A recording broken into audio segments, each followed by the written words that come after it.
Halo friend, balik lagi di Baku Hantam 123. 24 sampai 48 jam. Ya, benar sekali. Dalam waktu 24 hingga 48 jam ke depan, ada kemungkinan yang sangat besar dan kekhawatiran yang mendalam bahwa Amerika Serikat di bawah perintah Donald Trump akan segera mengambil keputusan untuk menyerang Iran dan serangan udara ke Iran akan segera dimulai. Indikasi ke arah sana sudah sangat jelas terlihat. Memang, ini adalah informasi yang datang dari sumber-sumber tingkat tinggi yang sangat rahasia, namun saya harus sampaikan kepada Anda. Donald Trump sendiri seringkali apa yang dia katakan dan apa yang dia lakukan itu terkadang terasa ada perbedaan yang mencolok. Namun tetap saja, poin utamanya adalah ada ketakutan atau probabilitas yang sangat tinggi bahwa Amerika akan menyerang Iran dalam kurun waktu 24 hingga 48 jam ini. Sekarang, informasi apa lagi yang kita dapatkan dari lapangan? Bagaimana kita bisa meyakini bahwa hal ini benar-benar serius? Alasannya adalah karena Israel telah menempatkan seluruh kekuatannya dalam status siaga tertinggi atau high alert. Kabar yang beredar menyebutkan bahwa telah terjadi koordinasi intens antara Pentagon dengan pihak Israel. Mengapa demikian? Karena ada kemungkinan besar ketika Amerika menyerang Iran, maka dalam situasi seperti itu, Iran akan langsung menjadikan Israel sebagai target utama serangan balasan mereka. Saat ini adalah momen yang sangat menentukan. Ini bisa saja terjadi. Saya tidak bermaksud untuk menciptakan sensasi atau menakut-nakuti di sini. Saya berkali-kali katakan, jika hal ini tidak terjadi, maka itu akan jauh lebih baik bagi keamanan dan perdamaian dunia. Kita berharap semoga ini tidak terjadi. Seperti yang pernah diisyaratkan oleh Donald Trump sendiri sebelumnya bahwa mereka telah melakukan mobilisasi kekuatan besar-besaran. Namun saat ini mereka hanya ingin melakukan pengawasan. Tapi apa artinya itu? Anda melakukan pergerakan pasukan dalam skala yang begitu masif, Anda menggerakkan seluruh armada tempur mendekati wilayah Iran. Anda menempatkan kapal-kapal perang raksasa di dekat perbatasan Laut Iran. Pesawat angkut militer seperti C-17 sudah mulai berdatangan ke sana. Seluruh angkatan laut dan pasukan darat juga telah dipanggil dan dikerahkan untuk mendarat di posisi-posisi strategis. Jadi ini adalah sesuatu yang sangat mengejutkan dan mengkhawatirkan.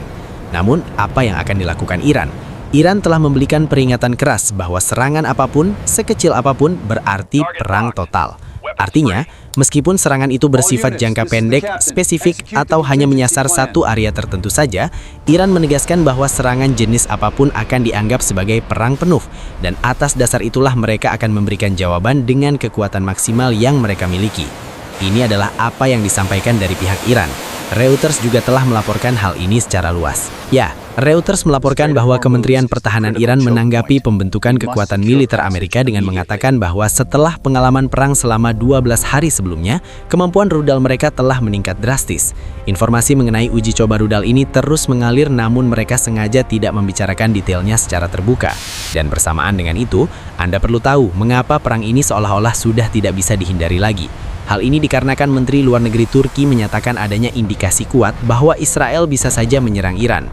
Sekarang interpretasi dari hal ini adalah apakah Israel menempatkan diri dalam status siaga karena jika Amerika menyerang Iran maka Iran akan berbalik menyerang Israel, ataukah Israel sendiri yang akan ikut serta melakukan serangan tersebut. Selain itu, ketika serangan Amerika ke Iran terjadi, apakah kedua serangan ini akan berlangsung secara bersamaan? Kemungkinan ini tidak bisa dikesampingkan sama sekali. Menurut laporan media Israel, negara-negara seperti Yordania, Uni Emirat Arab, dan Inggris akan memberikan bantuan logistik dan intelijen kepada pasukan Amerika jika serangan terhadap Iran benar-benar terjadi. Dari mana kabar ini berasal? Penting bagi saya untuk memberitahu Anda bahwa ini adalah kabar menurut laporan media Israel. Sekarang apakah Anda ingin mempercayai kabar itu atau tidak, saya serahkan sepenuhnya kepada Anda. Di sisi lain, perlu saya sampaikan juga mengenai perpindahan rudal dan drone di berbagai wilayah Iran. Iran telah merasakan pergerakan militer Amerika yang begitu besar ini, sehingga Iran juga telah menyiapkan strategi pertahanannya sendiri. Iran tidak lagi menempatkan rudal-rudalnya di satu titik atau lokasi tertentu saja. Mereka telah menyebarkan rudal dan drone mereka ke berbagai kota yang berbeda di seluruh penjuru Iran. Tujuannya adalah agar jika terjadi serangan target spesifik di satu tempat, seluruh aset rudal mereka tidak akan hancur sekaligus dan mereka tetap bisa menggunakan rudal-rudal tersebut di waktu yang tepat untuk membalas. Lalu, apa yang dikatakan Trump baru-baru ini? Dalam pernyataan terbarunya, Donald Trump mengatakan bahwa ada pembangunan militer besar-besaran di dekat Iran. Trump berkata, "Kami memiliki armada besar yang bergerak ke arah Iran. Kita akan lihat apa yang terjadi. Kami mengawasi mereka dengan sangat dekat." Sekarang coba Anda pikirkan, Trump mengatakan mereka akan melihat apa yang terjadi dan melakukan pengawasan dari jarak dekat. Namun di tengah ketegangan ini, ada protes dan kemarahan besar di Amerika setelah seseorang ditembak mati oleh agen imigrasi di Minneapolis. Saya ingin memberitahu Anda alasan mengapa Amerika mungkin saja menyerang dengan dalih ini, atau mungkin juga tidak. Mengapa? Karena tuduhan yang dilontarkan Amerika terhadap Iran adalah di dalam Iran terjadi kekacauan domestik di mana orang-orang turun ke jalan dan diperlakukan kasar oleh polisi Iran. Namun kenyataannya, situasi serupa justru sedang terjadi di dalam Amerika sendiri. Di Amerika, agen ICE atau petugas imigrasi dan bea cukai telah melakukan kesalahan fatal dengan menembaki orang-orang atas nama pemeriksaan imigrasi. Hal ini menyebabkan protes besar-besaran di berbagai kota di Amerika terhadap Donald Trump dan pemerintahannya. Hal ini membuat administrasi Trump terasa tertekan. Ada kemungkinan Trump mengambil langkah menyerang Iran agar perhatian publik Amerika teralihkan dari masalah domestik ini. Atau bisa juga karena insiden protes di Minneapolis ini, Trump justru memilih untuk tidak menyerang Iran karena takut protes terhadapnya akan semakin meluas. Masalah di Minneapolis ini sangat besar skalanya. Seorang agen imigrasi kembali menembak seseorang di sana. Dan apa pendapat J.D. Vance mengenai pembentukan pasukan Amerika di Timur Tengah? J.D. Vance mengatakan bahwa mereka hanya ingin memastikan bahwa mereka memiliki otoritas dan kemampuan untuk melakukan apapun yang mereka inginkan, kapanpun dan dimanapun mereka mau. Mereka memiliki kekuatan besar di kawasan tersebut. Dan jika orang-orang Iran melakukan tindakan bodoh, maka Amerika memiliki sumber daya yang diperlukan untuk memberikan respon. Tapi lihatlah bagaimana kekacauan domestik Amerika sendiri semakin meningkat. Di Minneapolis, setelah agen imigrasi menembak mati warga lainnya, gelombang demonstrasi terus berlanjut di seluruh Amerika. Ini adalah ironi, di mana Amerika ingin menyerang Iran dengan alasan tertentu, padahal di dalam negeri mereka sendiri, agen federal mereka justru menembaki warga sipil dan memicu protes besar-besaran terhadap pemerintahan. Sekarang kita kembali lagi ke apa yang sedang terjadi antara Iran dan Amerika. Komandan pasukan Dirgantara IRGC atau Korps Garda Revolusi, yang juga dikenal sebagai pasukan Pasdaran, menyatakan bahwa Trump terlalu banyak bicara. Dia mengatakan bahwa Trump harus yakin bahwa dia akan mendapatkan jawabannya di medan perang. Ini adalah pesan kuat dari komandan Iran.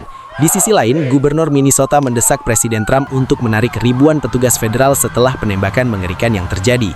Protes terjadi di mana-mana. Jadi situasi di dalam internal Amerika sendiri sedang sangat kacau.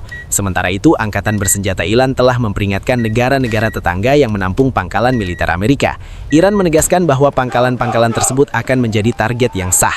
Artinya, jika Amerika menyerang Iran, maka Iran akan menyerang pangkalan Amerika tersebut, baik itu di UAE, Yordania, atau negara tetangga lainnya.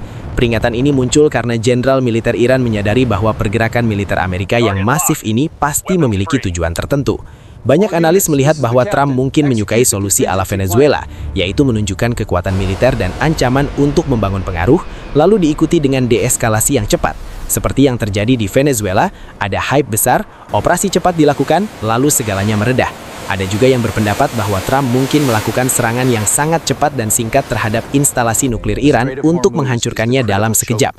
Namun ada faktor domestik yang sangat krusial, yaitu harga minyak. Jika terjadi serangan di Timur Tengah, maka harga minyak mentah dunia akan melonjak drastis, dan ini akan sangat merugikan pemilih Trump sendiri menjelang pemilihan penting tahun ini.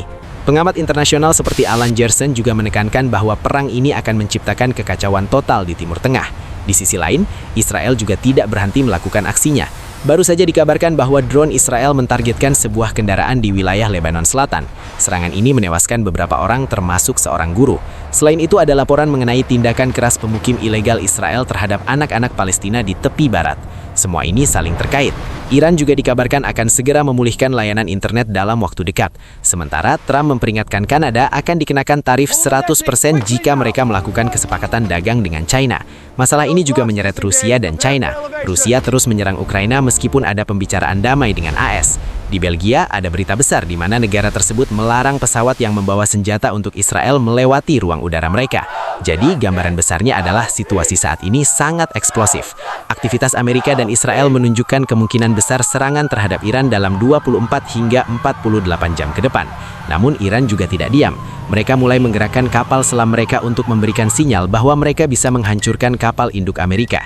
Iran bahkan merilis rekaman drone yang sangat dekat dengan kapal induk USS Abraham Lincoln sebagai bukti bahwa mereka terus mengawasi setiap pergerakan Amerika. Iran mengancam akan menghancurkan kapal induk tersebut dengan rudal hipersonik. Pertanyaannya sekarang, apakah serangan itu benar-benar akan terjadi? Amerika telah mengerahkan kekuatan maksimalnya di darat, laut, dan udara. Jika Amerika menyerang Iran, apa alasan yang akan mereka berikan kepada dunia? Yang jelas, jika ini terjadi, api peperangan akan membakar seluruh wilayah Timur Tengah. Kita tunggu saja perkembangannya di Baku Hantam 123.